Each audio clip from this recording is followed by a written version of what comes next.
For ambitious dads caught between work and home, this is where you find your footing. Here's your host, Jeff Hittner. Welcome to the Ambitious Dads Podcast. I'm your host, Jeff Hittner. After more than 200 conversations with fathers, I've realized we're not talking enough.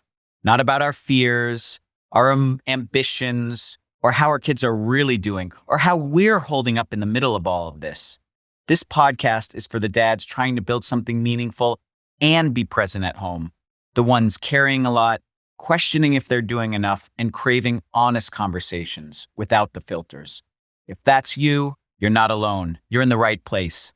Let's figure this out together. And today, our special guest is Randy Spelling. Randy is a former actor hailing from quite a famous Hollywood family and is now a motivational speaker and a life coach. But most importantly, he is the father to 2 teenage daughters. Welcome, Randy. How are you? Hey, Jeff. I'm good. It's good to be here with you. So tell me, okay, you're in the thick of it right now. So you have 2 daughters, they're teenagers. One of the things that always feels like a great place to start is what is keeping you up at night as a dad, particularly to teenage women? Whew. It's a long list, but I think one of the things is to make sure that I am updating myself and my vision of them, because as they age, as they change, as they grow, I catch myself, relating to them as, hey, am I relating to them as a 10-year-old? Am I relating to them as a 14-year-old? Subsequently, what's interesting is when they become that age, like my daughter now is 14, almost 15, my oldest, there's so many conversations that can almost feel like adult conversations. And I also then have to remember, okay, wait a second. As much as I love her, as mature as she is, there's still parts of her brain that are not online yet. There are still synaptic connections that physiologically are not there putting things together.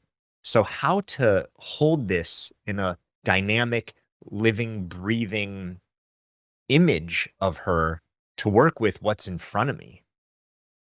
This is going to be a fun conversation because this is exactly the type of stuff I'm always thinking about. So first of all, how do you do that? Like there's this gap that I've seen with myself, but also with most of the dads that I interview. Like they know they need to constantly sort of upgrade their fatherhood knowledge for every new sort of developmental stage that their child is at. And then they don't necessarily know how to do it.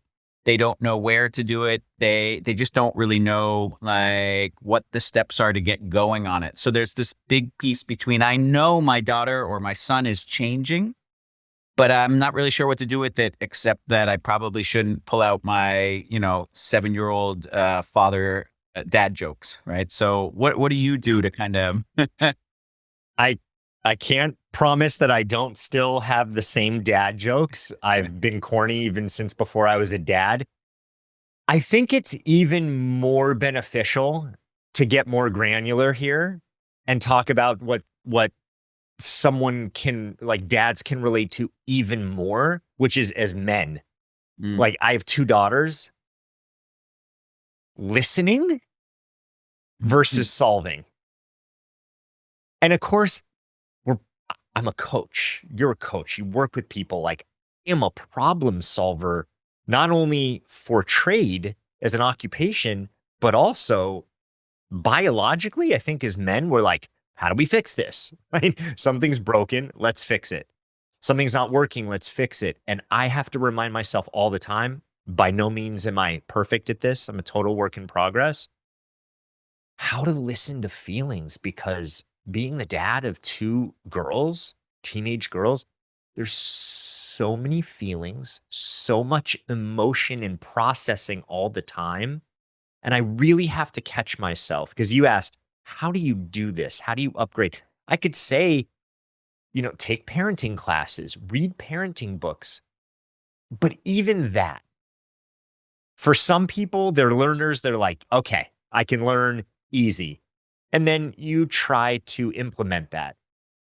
For some people, that's more daunting or you're limited on time. I would say the fundamental basic that can improve every relationship is curiosity and listening. Get really curious about the being in front of you. And I say that pointedly, not the human in front of you, because a lot of times we're reacting from human history, our own history that we have, how our parents raised us, what we endured, what we went through, as opposed to who is this being who has their own blueprint? How do you see that? How do you become a little bit more in awe of that? And how can you foster that?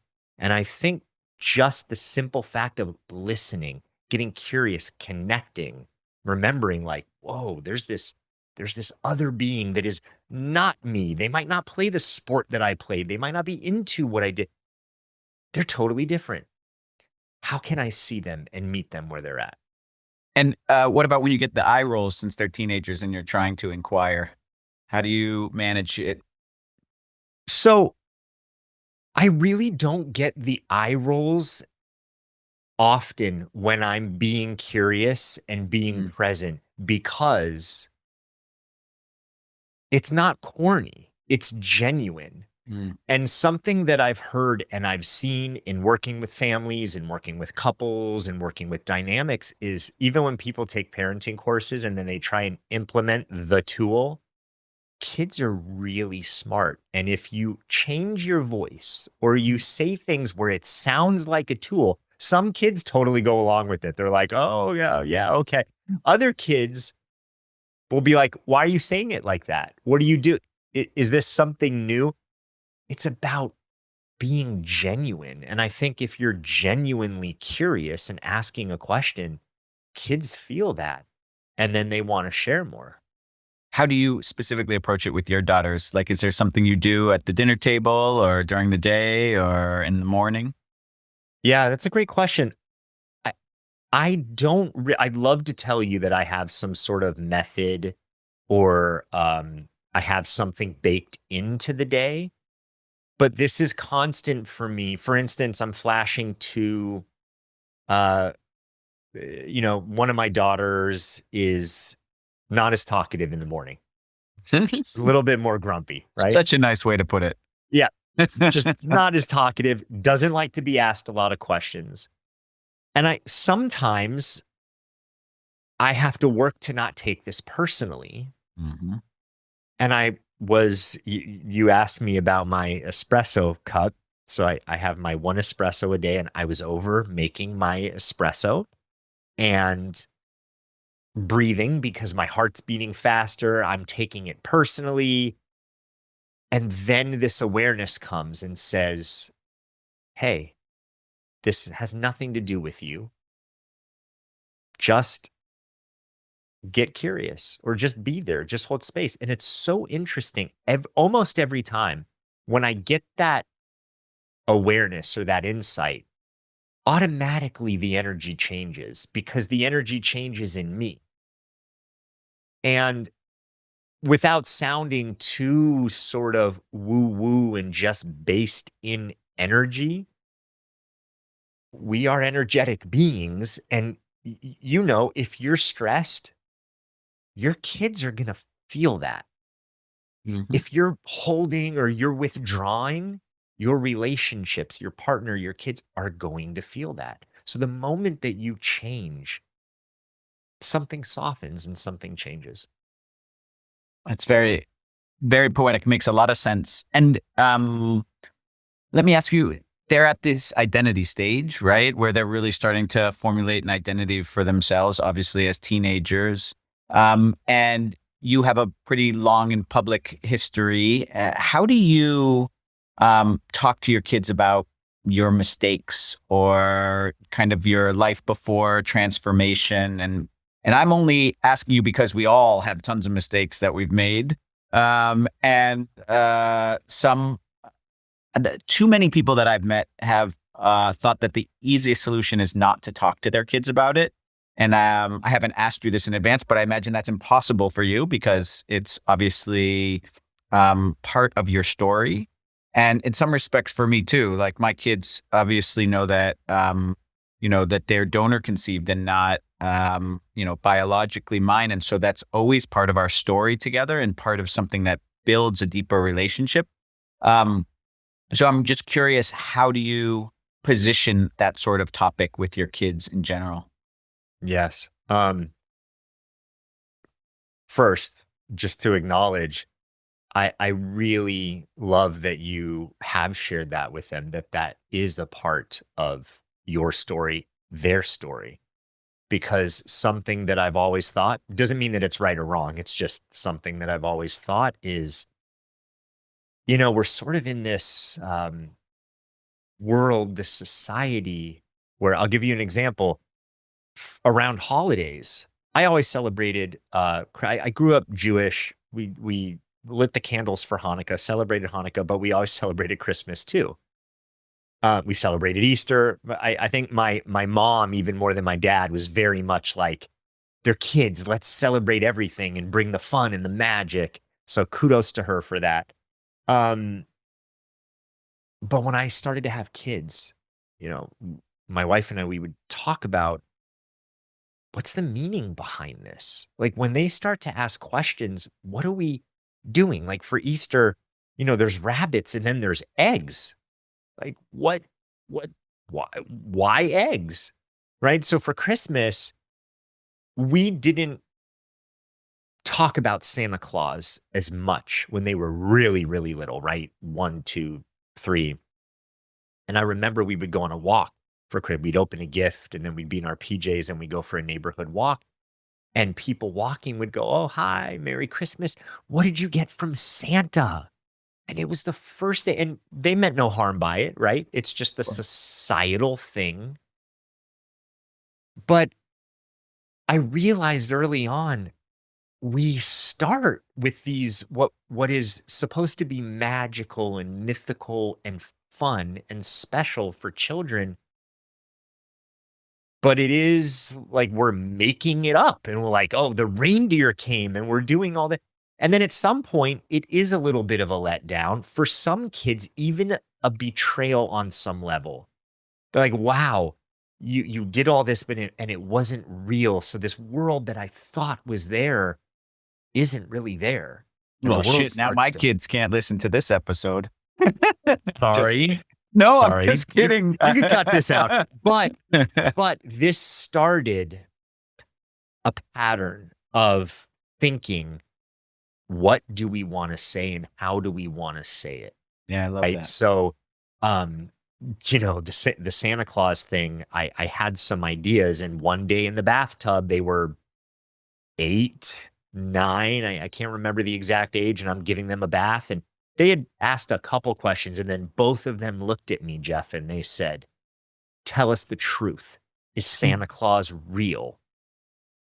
And I knew I'm not going to make up anything in this moment. This is the moment. My heart's beating out of my chest. Oh my gosh, am I going to handle this right? Am I going to say the right things? But that was it. I'm not going to look in their eyes and lie to them, especially when they're asking me a direct question. So, to your question about my past, they knew that my father was famous. Some children had talked to them already. They knew. It's gotten more and more clear, but they knew, I sort of had a big house growing up. They didn't know my addiction story. They didn't know, I kind of like almost lost my life a handful of times. It really got dark. And I had thought a lot about when is the right time to start saying this. They had asked a couple questions, and I think it was 3 years ago. So maybe my oldest was 11 or 12. And we were renting a beach house for a few days, an Airbnb situation. And again, I knew it was kind of coming because they had inquired a little bit. But it was that moment. One of them looked at me and said, "Is there something you're not telling me?" Mm. And I took that as, here we go. I do believe for anyone listening, there's age appropriateness when it comes to detail. Yes. You can talk about something and omit details. That's still truth, right? But it's, do we, hey, yes, there is a war going on. Do we need to say how many people died yesterday and how they died and the hospital stories? They don't need to know all those Yeah. details at certain ages. They just don't. Mm. I don't even think we're meant to know all of that. So I did share with them, and I will tell you, it was hard for me because I was Papa, right? Like, could do no wrong. I was still kind of this magical person. And to say, I had a problem with alcohol and drugs, and I did do this. And I think I even said, I spent the night in jail. Like, Wow. those things are not pretty. And I had to trust that my relationship was strong enough and close enough that they see me now.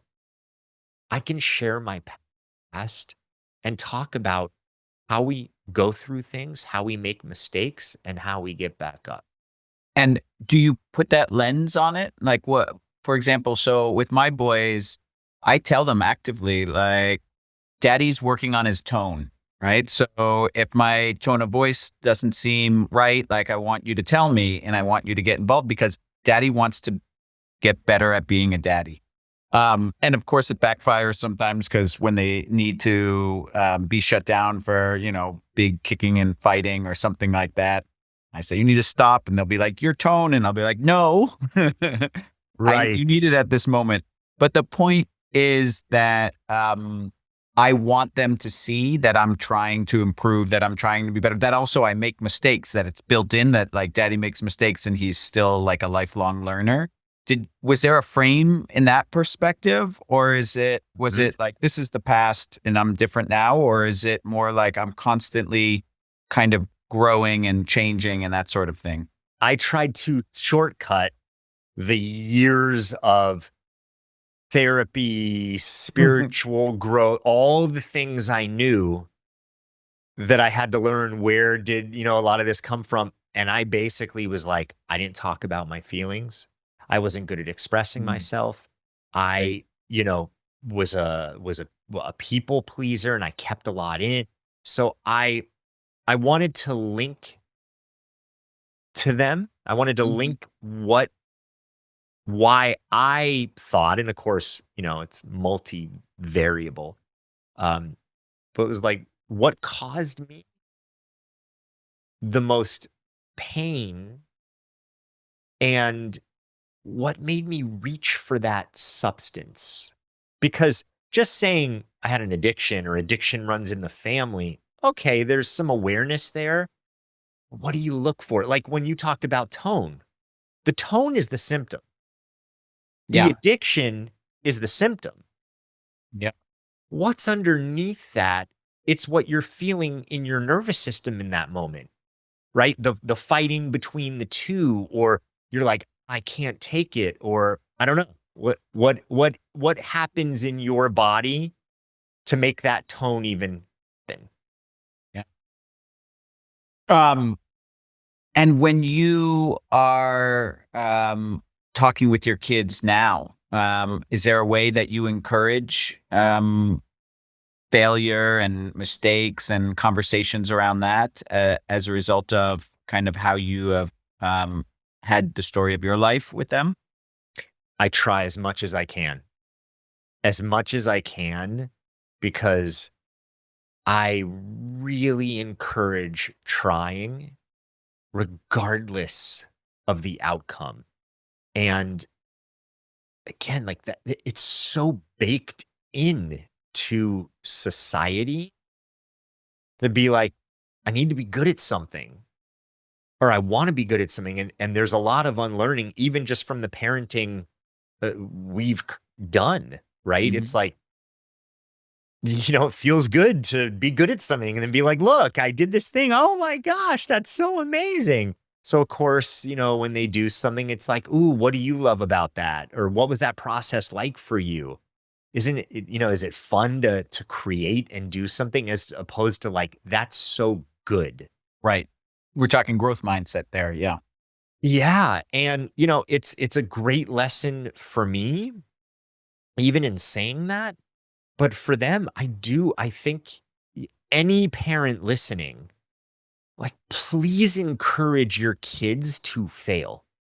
I'm you can hear 1,000 social media memes. I heard Ed Sheeran. I don't know if you saw that one, but it was on Instagram and it was going around. And Ed Sheeran was like, all my successes have actually taught me very little. It's all of my failures that have taught me the most. And honestly, it's true. Failures are catalysts. And the thing is just like science experiments, you have to try something and have it not work out to know what you need to change. I think if we could all look at that, parents, kids, everything, of like, let's go and try something. If you need to follow a recipe, you need something by the book, great, try it out. But try. Don't be afraid to try and not have it work out. Otherwise, we're seeing like a whole generation of kids who just don't even want to try at all, because if they Yeah. don't have the answer right away, if it's not spelled out, if it's not right there, it's like, ooh, that's hard. And I don't even want to approach that. That's detrimental. A lot of the dads that listen in also go through their own sort of shame cycle when they make mistakes as dads, as we all do a million times. And can you just talk a little bit about some of your favorite or biggest mistakes that have been really helpful for you in your evolution as a parent? Yes. Uh, I really appreciate your questions, by the way. I do a lot of podcasts. You have good questions. Um, yeah, I'll share a couple with you. Real life examples. I I at one time did all of the house shopping, grocery shopping. And a lot of times I would just go to the store. I actually liked going to the store a lot. Like, oh, okay, I'll go grab the things and do the things. And inevitably, I would go to the store for something. My wife would say, I need, canned tomatoes. And I go, okay. And then there'd be 5 other things on the list. I go, I get the stuff. I'm looking around, I'm like, oh, wow, there's new products. I come home, unload. There's no canned tomatoes. When she would ask me, oh, where are the canned tomatoes? I needed 3 cans. And even though she wasn't shaming me, I'm sure she was frustrated, but I would feel such shame around that. Like, I did something wrong. I should have known the one thing that I went for and I didn't get. And I would have this whole shame cycle. And it sounds kind of silly, but I had to work with myself over and over so that when that would happen, I wouldn't shame myself for that. Another example, and I'll make it succinct here, is during COVID, we had 2 leased cars, and Toyota at the time, there were no cars. There was no inventory. So I think we were a year into the lease, of a 3-year lease, and they were writing, we need your car. We need your car. And I don't know. I get notifications like that from time to time. I just erase it. There was something, the nudge. I'm like, I'm going to inquire about this. Like, what does this Yes, mean? And I exactly. inquired. And from doing the math and what they were saying and putting in my information, I thought, wait a second. We can get 2 brand new cars and we can make money doing it. Now, it wasn't a lot of money. It was like a few $1,000s, a couple $1,000s a car. But, I was like, this is exciting. This makes sense. I went through hours, Jeff, hours of finding the right place, selling the car at the right price to make money and do this. And at the end of the day, I'll omit a lot of details here. At the end of the day, when all was said and done, I had to bring the family so we could both sign off and sell the car, go back in the other. And I remember being on the freeway. And when I got the final check for what we sold the car for, and when I did the math, something was off. And we didn't lose money, but I had made $200 as opposed to $2,500.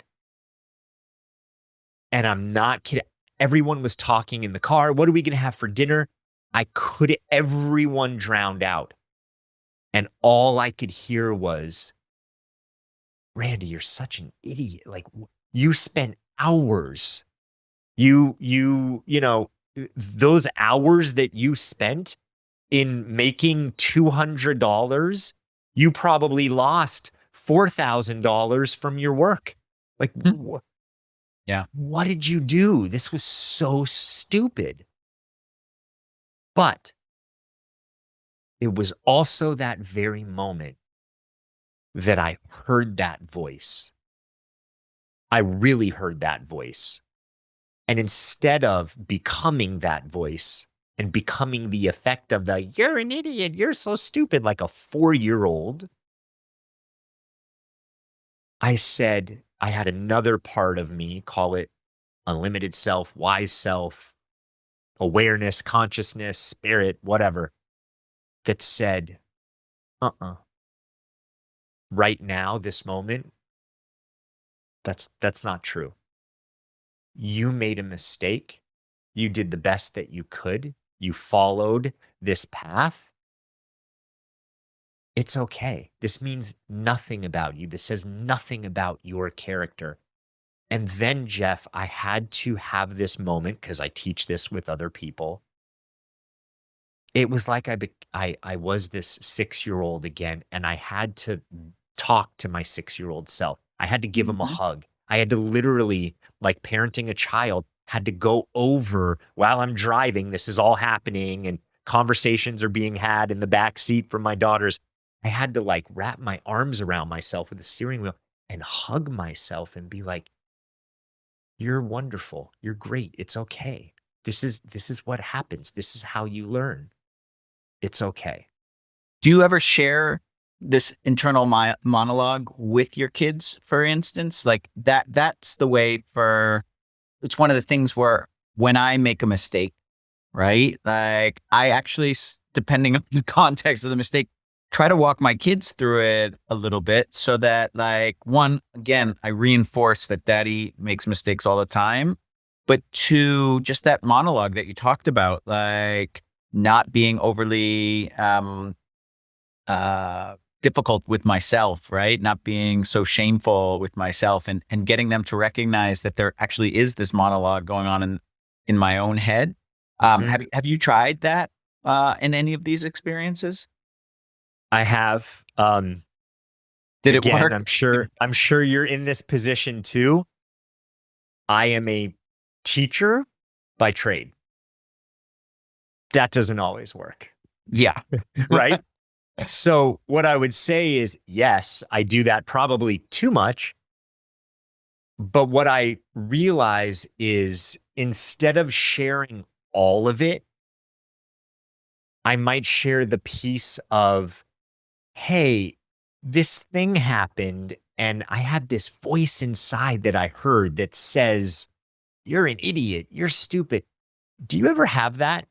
Can you remember a time where that happened to you? And just open up the dialogue, because what I find is when I try and give the whole lesson, they can't fully grasp it depending on their age and make all the connections like I want them to, like adults can, and sometimes adults can't even. But the idea is to ask the question to get them to identify And that's it. Like that alone, if they can even start that step without the here's how you talk to yourself and here's Right. why it works, just that alone is starting to recognize that internal dialogue is really powerful. Yeah, the way we do this at home is there are words we're not allowed to say at home, right? You can't say I can't or that something's impossible. And as my boys have gotten a little bit older, particularly my oldest, who's very intellectual, so he likes to jump at logic, and so he'll say I can't do that, and then his younger brother will be like, you can't say that, and he'll be like, well, it is impossible, and let me explain why. And then we are able to have this continuing dialogue where I'll be like, well, you're only looking at it from one perspective. What if humans could fly because they create some technology that's as simple as putting it on their shoes or something to that effect? So the way we've done it at home is we've tried to talk about a subset of words that are not okay. And then from that subset of words, opened up age appropriate conversations as to why using those words limit ourselves. Love it. So yeah, it's been really useful. And once again, as everything else, is often used as a weapon too, right? So and if I say like if I'm interviewing Randy Spelling right now and my son comes in the room and asks me for something, I'll say I can't right now. I'm sure Right. he'll say, "He don't say I can't," and I'll be Right. like, "Woof." But that's still quite all right. Like it's them really absorbing it deeply, which I appreciate. Yeah. And, to what you're saying, because I love what you're saying. And again, it's what's behind it. Yeah. Like I watch a lot of kids, I'm sure adults have this as well, struggle when they bump up against something hard. And the reaction is like, I can't do this. And I know as a writer, I have hit that so many times. I'm writing my second book right now. My first book, I hit that. I'm hit it in my second, in my first, like this idea of I don't know what I'm doing. I can't do like, and working with that, what is really coming up, because there's this almost protective mechanism that is like hard, and the alarm goes off and like the gates close. And just being able to recognize, right? Like, okay, this is happening, alarms going off. And I like visuals, like, in movie, red lights going off, gates are closing, but that's not real because the likelihood is, and I've already shown myself this, I'm going to move past that. I know that I'm capable. I know. So in that moment, seeing the gate, seeing it raise back up and saying there is a way through. Sometimes connecting, and especially with kids, they're so visual. They learn through story. The words are harder, a little bit Hmm. easier for us. But even with adults, having a visual that you can use, and it's like once you see the gate going back up again, you're like, okay, wait, how do I take a step? How do I move forward? And it just flows. Yeah, absolutely.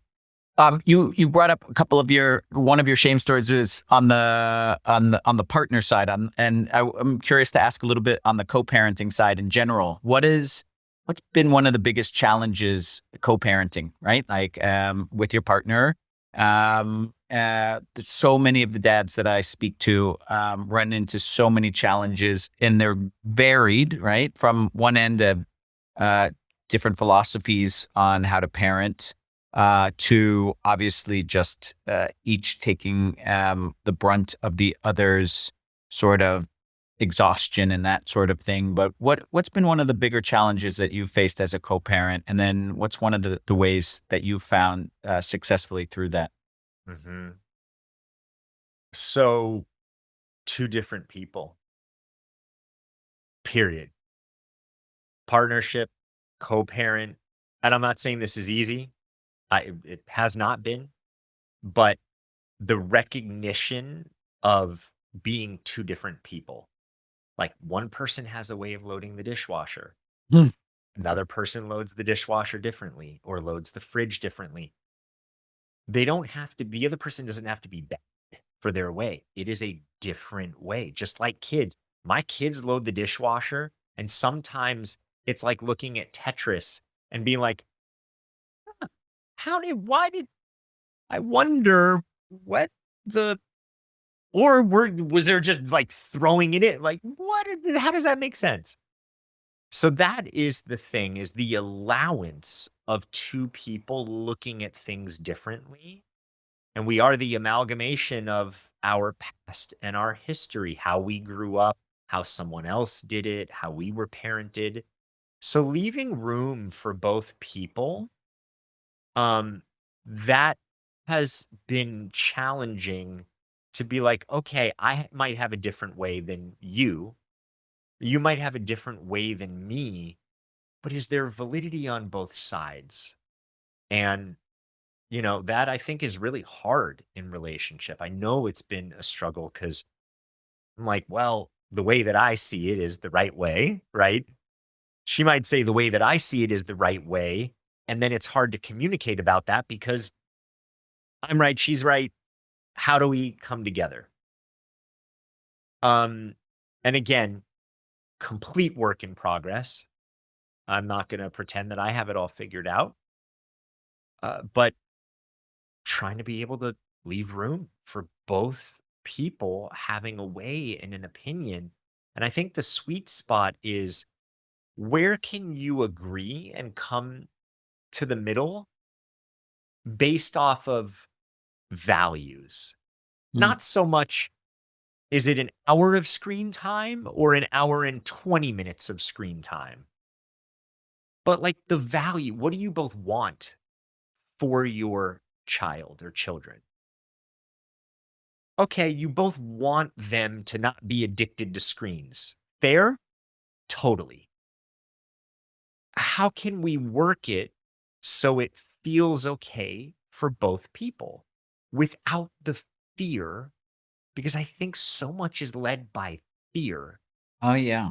Right? Like, oh my God, if they don't clean their bathroom perfectly, they're going to be horrible roommates in college. And then their friends are going to complain about my child. That is terrible.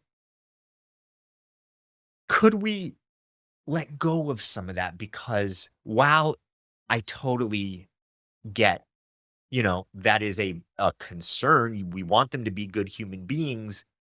They're 8 and, they're not roommates in college yet. And again, sometimes we need to like usher along in an age appropriate way without the fear. I love that. And I have found that this is more of a father trait than a mother. And I give this example of like at the dinner table one night, my youngest was like, there was I cooked salmon, there was some broccoli. Believe it or not, my kids love broccoli. And my youngest is like, I want dessert first. And I was like, are you kidding me? Like, we don't do that. And my wife was like, let's just let him have dessert first. And I was livid. And what was happening is we were looking at it from two different angles. I was looking at it from the angle, you do this once, that's Right. right? Yep. And she was looking at it from the angle, he is exhausted. He has been exhausted since he got home from school. Like, he will eat the dinner afterwards because like the dessert is not going to be that much. And let's just like give him this grace so that like we have a great meal together. And it's amazing how different our viewpoints were of the same situation. And yes, her argument won in that moment. And he definitely had his dinner afterwards. And did he continue to ask for dessert every night after that? Absolutely not. But it's how my mind was viewing that scenario. So I really appreciate that. Like, that thought often goes through many dads' heads is the fear. Like, if I permit this, what does that mean is going to happen next? And letting go a little bit. Yeah. Can we talk about this for a sec? Because I think it's actually a wonderful example. And I commend both of you because that happens with so many things, right? It's like, oh my gosh, we don't sit down and watch movies, but if we watch a movie tonight, are they going to start asking to watch a movie or TV every night? Yeah. I think the concern is valid because I do want to sort of validate you in the sense of all children are different. Some children might not ask again because they got satisfied in that moment. There are some children who that happens and then it's, oh, can I have more? Like we had ice cream tonight. Can we have ice cream 3 days from now? And it becomes a thing. So if that does happen, instead of like holding on to the fear, be very clear. We're going to have this tonight. We're going to do this. And this is not an every night thing. So just so you know, this might not happen again or again for a while. And just be very clear, because when you're firm about it and it's much easier for kids to go, here's the container. Okay, I get it. You said this. And then, 2 days from now, I'm asking for it. And you mentioned, no, we're not going to do that again. Okay, fine. There might be some pushback, but it's okay. To your wife's credit, we have all of these fears and ways that we think it's going to be. Why do we necessarily I have a mentor in my life. She's this wonderful woman. I affectionately call her Ma. And we were eating Indian food. She was in town and we ordered food. And then she said, and I'll take a rice pudding. And she said, can you bring that first, please? And the person looked at her and said, taking the order, you want it first? And she said, life is unexpected. Might as well eat dessert first because you never know what's going to happen. And to me, that was such a moment of, why not? And with so many things as it relates to money, finance, relationships, there's such a rigid structure that we live within. If we didn't have that structure, could we be more unlimited? Just like you said, not using the word I can't. That's a rigid structure. If we move beyond I can't, what else is possible? Yeah. I love that thought. And it's about abundance. It's about approaching the world from an abundance mindset in so many ways. Very, very cool. We're getting towards the end of our time. Is there anything else that I should have asked you or that you'd like to share? Oh my gosh, Jeff. I mean, we could go on for a few hours about parenting. It's not hard to talk about being a dad, right? Yeah. Right. I have so many things. I honestly could talk about this for hours, not only with you, but I love being a dad. I love being a dad to 2 girls.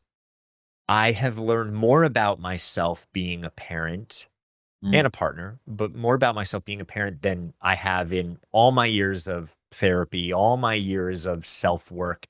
I think it is the most ripe and rich area to do self-work in, because you generally wouldn't say to your kids what you say to yourself. And I think most people, I would assume all people listening to your podcast want to do better, want to learn. And so that alone, it's like we could be graceful and easier with ourselves, but also look at the beings in front of you, because they are here to teach you as much as you feel the pressure to teach them. So please remember to learn, to soak up all the lessons.